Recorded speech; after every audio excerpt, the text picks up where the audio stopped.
Yo guys, what's up? It's Isaac Atkinson from the GTE Event Group, and today I have the GOAT of the wedding industry in the building. You know, this lady, this woman needs no introduction because I'm sure everyone out there knows who she is. I have Cassandra Turner from Weddings by Cassandra.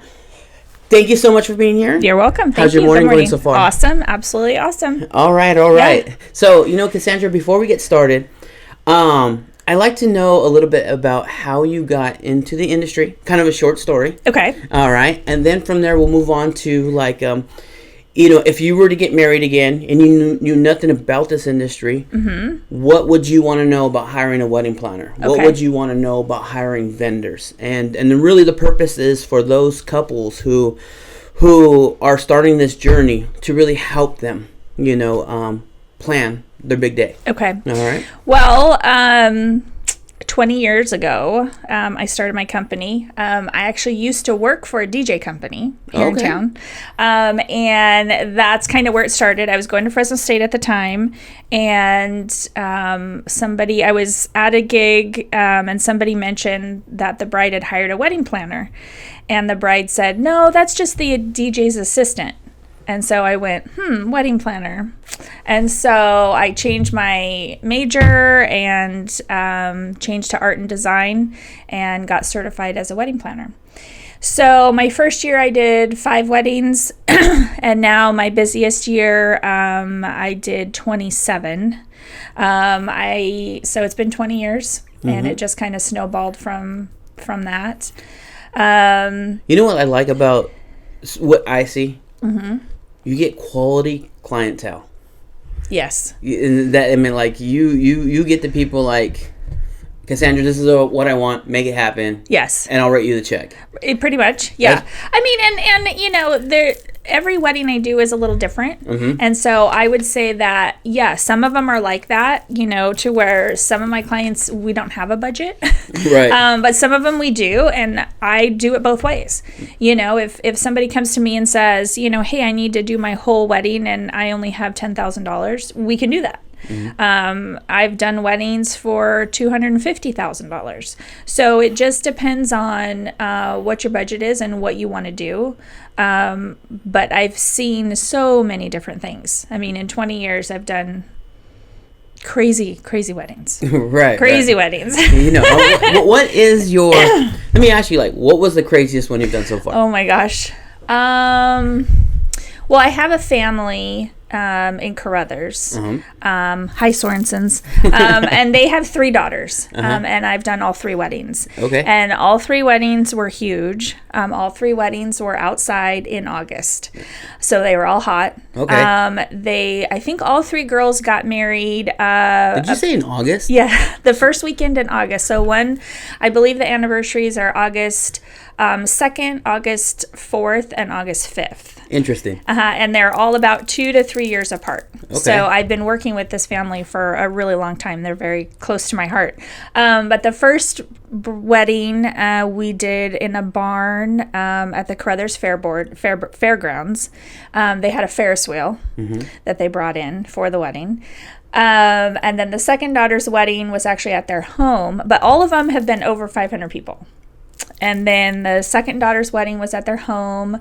They built a dance floor over their pool. Okay. I think I've seen photos. Yeah. And if anyone wanted to see photos, so they can always look on my Instagram, on my Facebook. I always have tons of photos. Tons of photos. I think photos are key to our industry because it teaches you, it shows you as a client, what other vendors can do. The one thing that I really kind of pride myself on is the photos that you're going to see on my Facebook and my Instagram are actual weddings.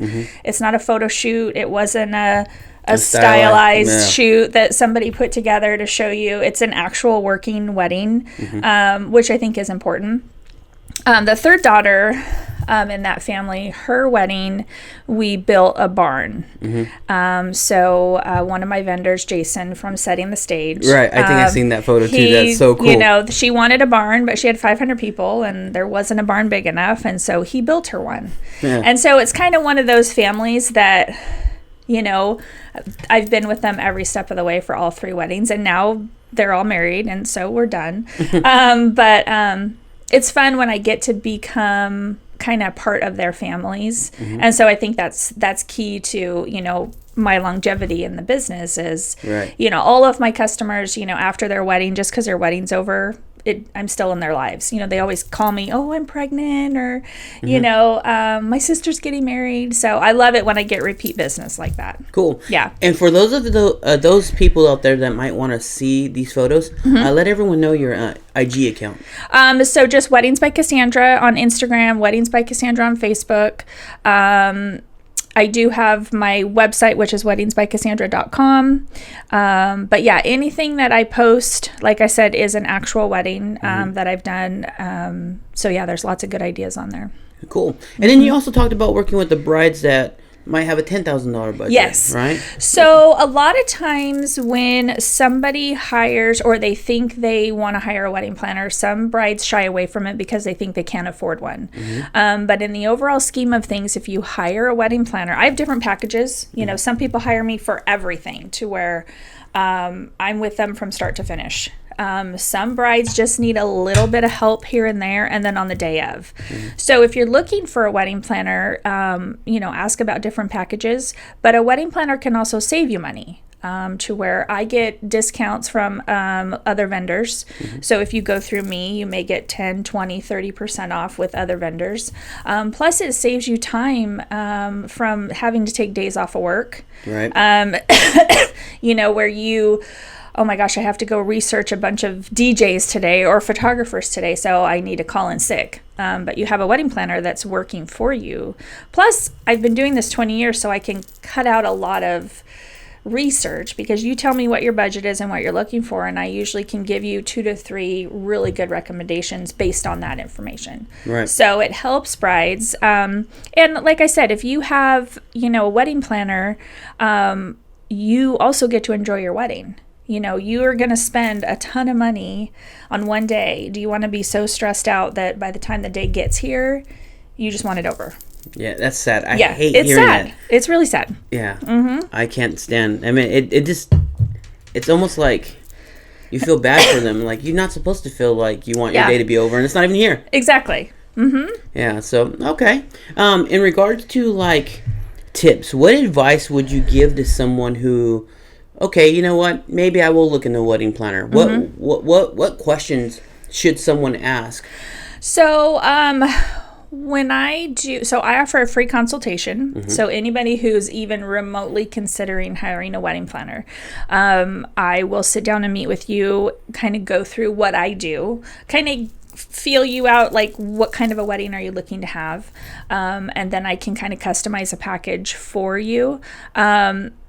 If you're just kind of starting out in the planning, you have a date and that's it. I think that's the perfect time to consider hiring a wedding planner because I can help guide you to venues. So I usually have a list that I help brides prioritize. What do you start with if you have a date? Sometimes a date is not first. Sometimes a venue is first, and then you work around their availability. Some brides come to me and they say, well, I have to get married on 10-10-20. You better have some money. So yeah. I've had 10-10-20 booked for a long time. So there's certain dates, you know, that are more popular than others. But I usually tell brides, you know, the first thing to get started with hiring a wedding planner is meet with them, you know, find out what their schedule is like. Do you meet once a month? That's usually what I do. Or do you meet 2 or 3 times before the wedding? Do they do an itinerary for you? Do they help you with a layout? Are they there on the day of the wedding? Are they there all day? Right. Those are all things that I do. I'm there usually on Saturdays for 16 hours. I'm usually the first one to leave, and I'm usually the last one to leave. Right. So if you hire somebody... What she meant to say was the first one to arrive, last one to leave. So it's one of those where if you are going to entrust somebody with your wedding day, which is a day that you can't redo, you want to make sure that that person's going to be there for you. Right. And yeah, I'm there all day. And I'm the one that makes sure that the DJ shows up, the videographer shows up, right. The caterers are there. Everything is set up the way you want it so that you can enjoy your mimosas with your bridesmaids and not have to worry about all the little things. A lot of times after weddings, brides want to ask me, oh, well, can we meet? And I want to hear everything that happened at my wedding. And I'll say, what do you mean? Your wedding was perfect. Yeah, you don't want to know what I had to do. Yeah, I'd love to write a book, and I've threatened it many, many times. But I think if I did write a book, I'd have to move. I'd have to retire and then move. So, yeah. Got it. People would say, hey, she's talking about my wedding. Yeah. Because there's something that happens at every single wedding that I think, okay, next time this is what we're going to do different, or, oh, I got to write that down because it's crazy. Yeah, I think of one wedding we did recently. I won't mention whose wedding it was, but I mean, we never have rain here in Fresno, and all of a sudden, it's raining. Oh my gosh. So that was a beautiful mess. I think that weather, if somebody were to ask me what's the hardest part of my job, the weather. Because, we're very blessed to live in California, because I could never imagine doing the amount of outdoor weddings that we do anywhere else. But it is the hardest part of my job. This year and last year were just extremely, extremely difficult in terms of the weather and being prepared. My job, I would say 80% of the weddings I do are outside, where we're bringing in tents, or we're not, right? Or are we just gonna pray that it doesn't rain? But this year and last year, we really ran into a lot of issues with the rain. My job as your wedding planner is to make sure that, okay, if it does rain, what is your plan B? What's your plan C? Right. And this last year, we had to run through all of those plans for a bunch of weddings. There was a weekend, even in May, this last year, that it rained May 18th. And when was the last time it rained May 18th? And it rained a lot. Right. So, so thinking of weather, I think if I could predict the weather more than what the app on my phone tells me, I could do a lot more work. Most definitely. Yeah. All right. So, next question I have for you is: I work with a lot of wedding planners. And a majority. What? Yeah. No. And there's only a handful that are good. Yeah. So if I was to plan my wedding, what are some things I should be looking for in regards to like making sure I don't get the ones that come across like they're experience? The value that comes from your experience. And so I think a lot of times what happens is, I've noticed in the Valley, like I said, I've been around for 20 years. There's a few of us that have been around, and by a few, I mean less than 4, that have been around for a long time. That doesn't mean that girls that are just starting out aren't good. Right.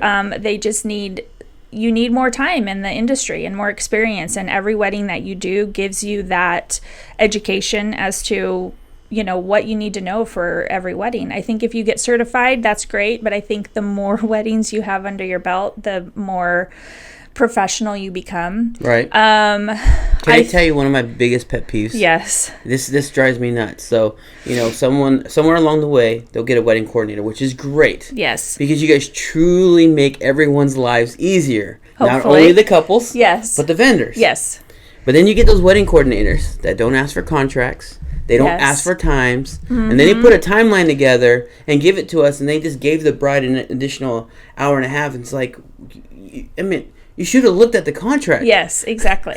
Well, and that's one thing I tell all my clients is one of the things that I do is I'll review all vendor contracts for you. So a lot of times I'll book a bride and she may have already booked certain vendors, which happens a lot. Right. So I always say, send me what you have. And then, our job is to make sure that my stuff matches with your stuff. Because, if I say you're, 5 to 11, but your paperwork says, 4 to 10, we need to know that sooner than Saturday morning. And you're so good at catching that. Like, hey, Isaac, these people are going to need an extra hour. Yes. Reach out to them, please. Yes. Yeah. Well, and my thing is this. I'd rather, on the day of the wedding, I don't want any surprises. I need to know, exactly what's going to happen that morning because it makes my job harder. You know, I'm not gonna, people ask me all the time, well, how do you choose the vendors that you recommend? By experience. I choose the vendors that I recommend to my clients based on, 3 things: my client's budget, what my client's looking for, and my experience with the vendor. If you being at the wedding is going to make my job harder, you're not going to be high on my list. Right. So I need You're vendors. probably not going to be on the list. I just need people that are team players. A lot of times we do things at weddings that, Alex and I, for example, had a wedding back in June where he and I and the photographer, we were pouring champagne for the toast. And that happens so much because the caterers were falling behind on time. And we were trying to get a sunset photo session started. And we knew, we were watching the sun, the 3 of us, and we knew if we didn't get things moving, the bride and groom were not going to have their sunset pictures. Okay, real quick, before you go further there. Yes. I'm dying to know, was the caterer that they booked a professional caterer that would have been on your list? No. That's why they fell behind. Correct. Huh? It was a restaurant. Okay, got it. So, and the food was delicious and everything was great. But it's knowing our business. Yes, exactly. And a lot of times that happens where, it wasn't someone that does it every weekend. Right.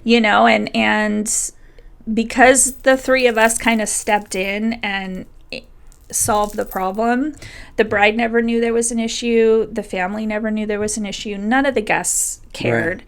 But I knew that if we didn't do that, she would not have that sunset picture that she wanted. Right. And so we did. But how many times have you had to pour champagne? A lot. Yeah. Yeah. Yeah. It's cool though. It feels good to be like, hey, that's pretty cool. The DJ is actually pouring champagne. Well, and that's what I said, a team player. My thing is this. The day of the wedding is only as good as the team of vendors that are there. And if somebody does their job plus a little bit of somebody else's job, that's okay. And the end result is the bride and groom walking away from their perfect wedding.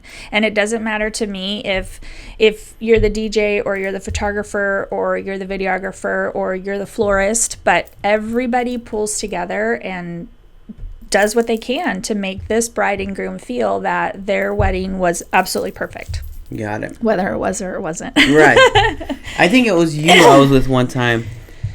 I think something to do with a cake. Oh, God. Where were we at? Maybe it was Pinoche Creek and the cake was melting.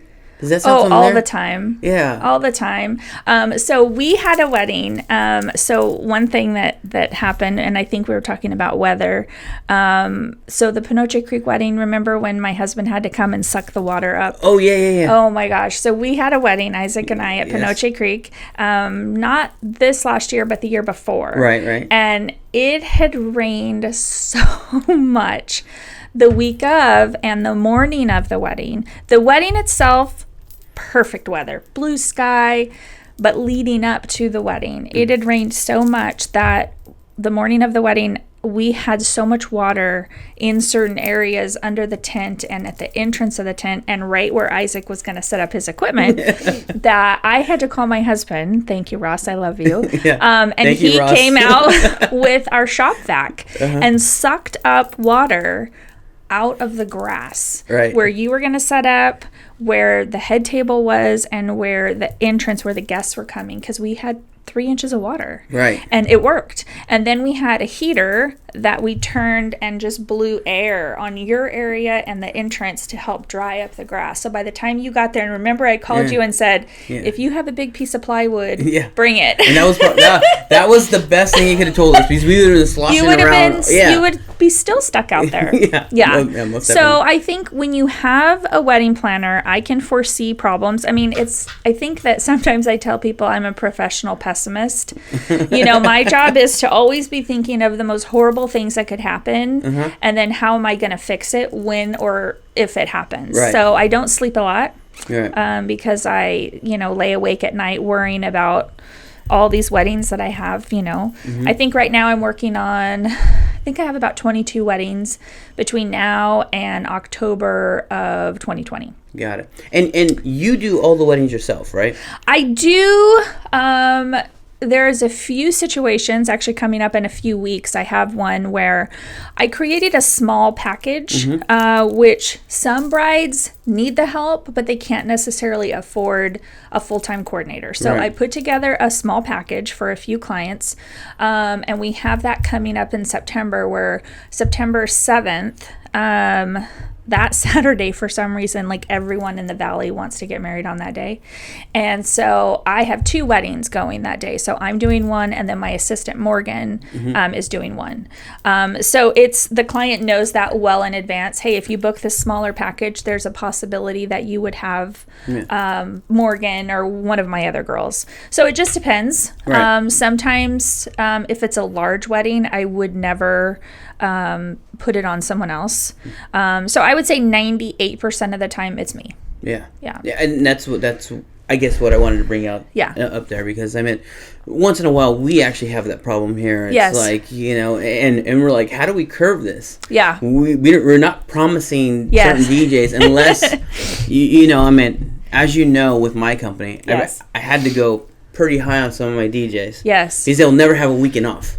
True. Yeah, they would be busy. Yes. Friday, Saturday, Sunday. There would be no life. Yes. And so there's some DJs that I have on that top tier. Yeah. And then, you know, of course we have the other guys. They're not experienced. I have not invested. Right, and that's the money. That's or what time. I explain to people with price differences with vendors, and that's exactly what I say is, if you're going to pay a premium price for a certain person, it's because that certain person is being paid more because of the experience that they have with the company. Right. And it's the same thing with me. Right. You know, could you go find someone cheaper? Sure. But I've been in the business for 20 years. And so, like you said, I feel that that's, you know, when I first started out, I think my first wedding, I charged $500. Right. For full coordinating. And now I think, oh my God. Yeah, what a deal. So, but again, you know, when you're first starting out, you know, and that's what I think that's important. You know, the more weddings you do as a vendor, and that's the other thing is some people will come to me with a vendor that they want to book. If it's a vendor that I've never worked with, I'm not going to say, well, don't hire that person. Right. It just means that I need to do a little bit more research about this particular vendor to find out more information about them. You know, how do they work? If it's a photographer, for example, do they do their own timeline, or will they go off of my timeline? So just certain things like that. You know, I never thought about you doing research on behalf of the client. Oh yeah. For a vendor that you've never worked with. Oh yeah. That's cool. Because for me, the more information I have about a particular vendor, whether they've already hired them or not, if it's the day of the wedding and a photographer shows up and I have no information about this person, it makes my day harder. Right. So, like, for example, I have a wedding coming up with a photographer that I've never worked with, but I will definitely reach out to this particular vendor. We've actually invited her to come to one of our monthly meetings to go over the timeline. One thing that's really key with your wedding is when you're deciding the time. What time is the ceremony going to start? I go over this with brides all the time. There's a great website, sunrisesunset.com, and you can plug in the date of your wedding and the zip code, and it'll tell you what time the sun's going to set. With that information, you go to your photographer and say, hey, the sun's going to set at 8:15. What time should my ceremony be? Right. And so when I create an itinerary for a client, that's where I start from. And then I would contact the photographer and say, hey, this bride is thinking 5:30, sunset is 8:15. What do you think? Because all photographers are different. Right. Some take longer, some are quick. And it depends on if the bride and groom are going to see each other before for pictures. If they are, then we kind of have to adjust the timeline. If they don't want to, then we adjust it on the back end. So either way, it works out. Cool. Is there any other tips that you would want to share with?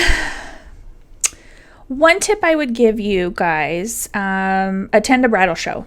I know that right now the majority of brides use the internet and social media to plan their weddings, but I really, really do think that attending a bridal show, a local bridal show, wherever you're getting married is helpful. I know we have one coming up. Are you guys doing Premier Bride? Yes. So there's a bridal show next Sunday. They're fun. Yeah. I mean, if you've never been to one, whether you only need a DJ or you only need a photographer, You can win prizes. Right. And it's cool to hang out with other people who are getting married. I mean, you may have a group of friends that you work with or just your friends that are tired of hearing about your impending wedding. So it's kind of cool to go hang out with a bunch of people who are all in the same boat. Right. I tell my clients, even if they've hired me, I tell them, go to the show. And I usually will give them a list. Like I met with a client last night and she's going to the show. She doesn't need to go to the show because she has me. But I told her, I said, you could do a lot in one day. So I give her a list of who I want her to talk to. So she knows she needs to go talk to this videographer, this florist, this caterer, this DJ, and then everything else she gets to do too. But it's just kind of nice to have your coordinator kind of show you that this is a local resource. And plus you get to meet with the vendor in person. I mean, I think if you look on someone's Instagram, you look on their Facebook, that's great information, but until you meet with them in person, you don't know really what you're getting. Right. You know, and I think that's kind of the downfall to social media is you have vendors that are able to create these beautiful social media platforms and do these stylized shoots. Right. And then you go meet them and you're like, oh my goodness, this person's going to be at my wedding. Right. So I think the bridal shows are key because it helps you meet the people in person. Plus you get discounts. I mean, a lot of vendors are going to offer you a coupon or a discount because you attended the show. So every little bit will help. Yeah, absolutely. Awesome. Any other tips? Usually one tip I tell people, when we're kind of at that point where we're trying to cut out things, like if you want this one photographer that's really expensive, where can we cut? I tell people, cut out your champagne toast. I tell brides, your guests more than likely don't like champagne, so cut it out. You don't need one bottle of champagne per table. Plus, you're going to have to rent a champagne flute for every person. So that would save you a couple $100s. Another tip I have is in terms of wine on the tables. I tell brides, don't do it. Keep all the alcohol at the bar. Because if you put wine on the tables, it's more than likely going to get wasted. Because you don't know if the people sitting at that table want wine or not. And then you've paid for wine that's on the tables, plus a wine glass. The other tip I would give you is, it's not necessarily a money saving tip, but it's a stress saving tip, is to start early. I did a wedding this last year, 7 weeks, start to finish. The day she hired me, and 7 weeks later she got married. Dang. It was actually pretty fun because she did not have time to change her mind about anything. It was like I told her, this is your photographer, this is your DJ, this is your venue. So it was quick. But I would say the most enjoyable engagements are ones that you have 9 months to a year to plan your wedding. And the reason for that is because things happen along the way. I have a client recently who changed her venue. She booked a venue, then she booked me. We went and saw the venue. It was okay. I told her, I said, you need to come see this venue at night. She did. She didn't like it. So she had to find a new venue. So because we had plenty of time to do that, she's not behind. Did she get her money back? She did not get her money back. Okay, cool. She did not get her money back, which she was completely aware of. Right. One of the vendors that, because she switched to a different venue, she had to hire a caterer for the other venue, and then the new venue, she couldn't use that caterer. So that she was going to lose that deposit, but the caterer was generous enough to transfer her deposit to another event. Yeah. So she didn't lose that money. Right. So because she had plenty of time, it's not like her wedding was in 3 months and she was trying to find a new venue. I mean, we had 9 months. Yeah. So I think that the luxury of time is important. But don't be crazy and plan your wedding for 4 years from now. Right. Because then it just kind of gets a little too much. So going back to the wedding that I told you about that Alex and I had to pour the champagne. Right. The caterer that was from the restaurant. Caterers are supposed to empty trash cans and put new trash bags in there. Well, this particular caterer, because they weren't necessarily a caterer, wasn't doing that. And so Cassandra emptied every trash can. I think I broke 4 nails. Okay. But it's one of those things, again, like I said, if I'm not going to do it, it's not going to get done. And what's going to happen? You're going to have trash piling up at your wedding. But yeah, it's trash. It's going to be in the photos. And that's the thing, is you don't want that stuff in your photos. Trash in your pictures. No, you don't. So yeah, trash is big. Yeah. Mm-hmm. And then the other thing that I learned from you was just ice. Oh my God, I was just going to say, and what about your ice? Yes, yeah. Ice, because we were at Engelman Cellars, or I forgot how this event came about, but I remember the best man had to leave, and it pushed back the toast, and now the timeline is all out of whack, and people are sitting there twiddling their thumbs like, oh my gosh, this is boring, what's going to happen next? Simply because I don't know how you educated me on this, because I know if you were there, this would never have happened, but I just remember, like, you teach me all this stuff. Like, people always underestimate ice. They underestimate water. The trash cans, and it's basic stuff. Well, and it's stuff that's not glamorous. I mean, it's not centerpieces and sunset pictures and your first dance. It's the ugly back behind the scenes stuff that a lot of people either don't know about or don't want to think about, or assume that someone else is going to take care of it for you. There's a local company here in town, 32 Below, and he's probably one of my favorite vendors, because he delivers ice in a frozen trailer that he will bring out the morning of your wedding. You plug it in, and he has 20-pound bags of ice in his trailer, and you are charged after the fact. So after the wedding, you'll get a bill for however much ice was used. Because a lot of my clients say, well, we'll just go to Costco and buy ice. Okay, Costco's ice is cheaper. I'm not going to lie. But where are you going to put it? And how much are you going to buy? You have no way of knowing. And what's great about this vendor is he takes all the guesswork out, because he has the vessel to keep it frozen. And there's so much in there, you could never run out. And I had a client that they didn't want to do it. And I will never forget, they had 15 ice chests in this garage. Okay. I don't know about you guys, but garages in Fresno in the summer are hot. Right. So they had 15 ice chests in the garage. Each ice chest had like 3 bags of ice in it, melting all over the floor. So you've got, an inch of water all over the floor. They ran out, so it's like, the other thing too, when you hire a wedding coordinator, listen to our advice. Right. I can tell people, only as much as they'll listen. So very cool. Yeah, but trash and ice, so glamorous, this world we live in. I hope that someone out there heard that and I didn't even think about that. And it's so simple. Call your venue today and ask, are there trash cans? And are there liners? Are there trash bags in the liners? And who removes the trash? Yes. What are you supposed to do with it at the end of the night? Most definitely. Anything else before we wrap up? Enjoy your wedding. It's the start of your life together as husband and wife. I know a lot of times we in this industry, we are very consumed with that day. My job as a coordinator is to help you enjoy the process of being engaged, enjoy the process of planning your wedding, but also to think past that day. You're becoming husband and wife, and you're starting a marriage, and start out on a good foot. Make sure that first day that you guys become a family together is not so stressful, that you would have rather gone to Vegas. So enjoy it. Hire professional vendors that you feel are really going to have your best interest at heart. And it's not always, roses and that kind of stuff. But I think, as long as you enjoy the process and just take a deep breath, let us do our jobs.